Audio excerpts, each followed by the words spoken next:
अस्सलाम वालेकुम।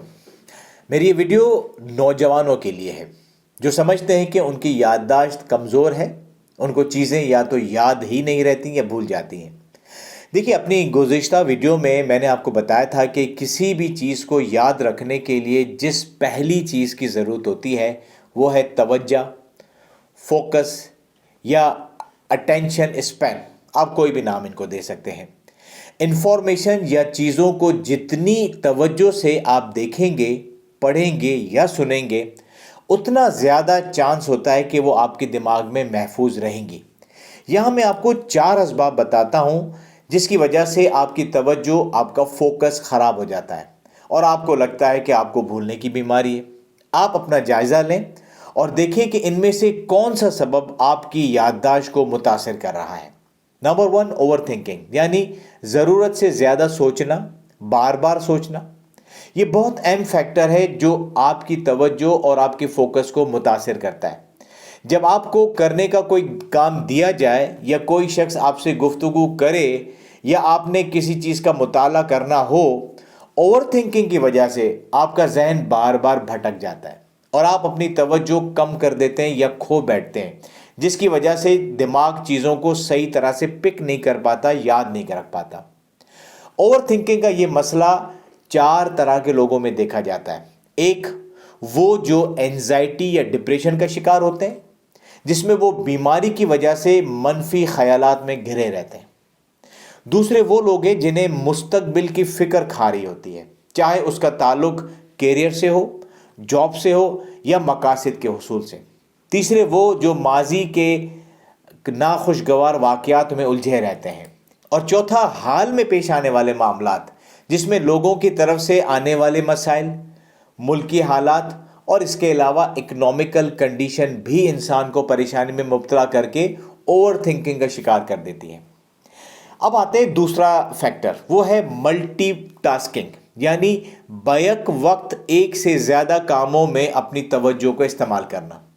और ये फैक्टर आजकल के डिजिटल और सोशल मीडिया के दौर में एक बहुत अहम सबब है जो हमारी तवज्जो छीन लेता है। हम एक वक्त में पढ़ भी रहे होते हैं, तो फ़ोन भी अटेंड कर रहे होते हैं, तो व्हाट्सअप, इंस्टाग्राम और फेसबुक के नोटिफिकेशन को रिस्पॉन्ड भी कर रहे होते हैं।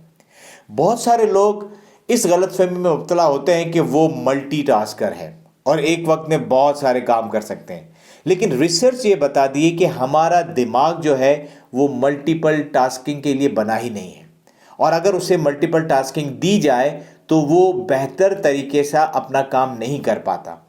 बाजार तो आपको ऐसा लगता है कि काम हो गया है, लेकिन at the end of the day होता यह है कि आप चीज़ों को भूलना शुरू कर देते हैं, क्योंकि आपने कोई भी एक काम बेहतर फोकस और तवज्जो के साथ नहीं किया होता।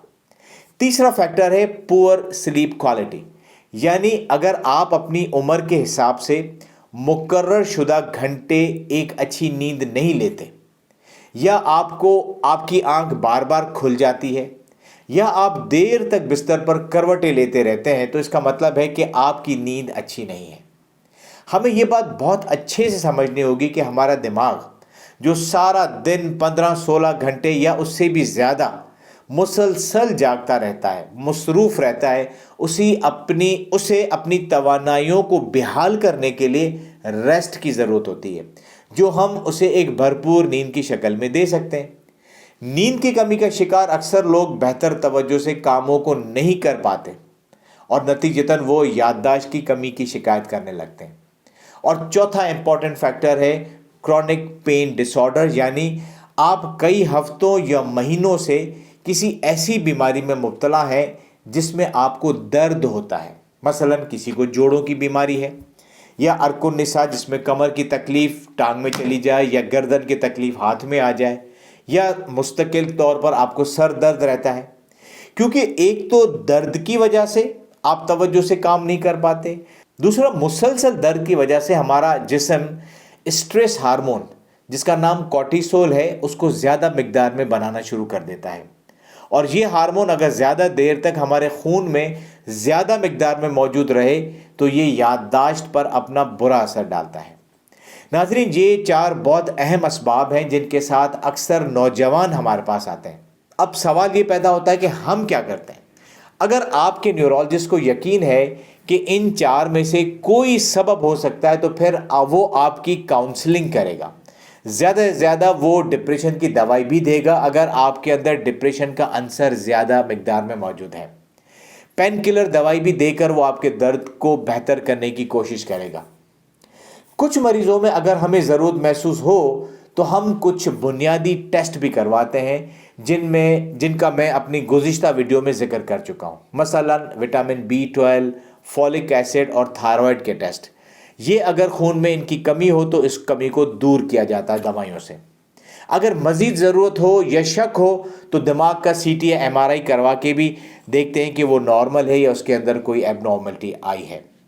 مجھے امید ہے کہ میری اس ویڈیو سے بہت سارے نوجوانوں کی یہ کنفیوژن ضرور دور ہو گئی ہوگی کہ ان کو یادداشت کی واقعی کوئی بیماری ہے یا یہ صرف اوور تھنکنگ، نیند کی کمی، ملٹی ٹاسکنگ یا آپ کے اندر کوئی موجود درد اس کا نتیجہ ہے. اس ویڈیو کو میں یہیں ختم کرتا ہوں. آپ اپنے پیاروں کا اور اپنے اس چینل کا خیال رکھیے. اللہ حافظ.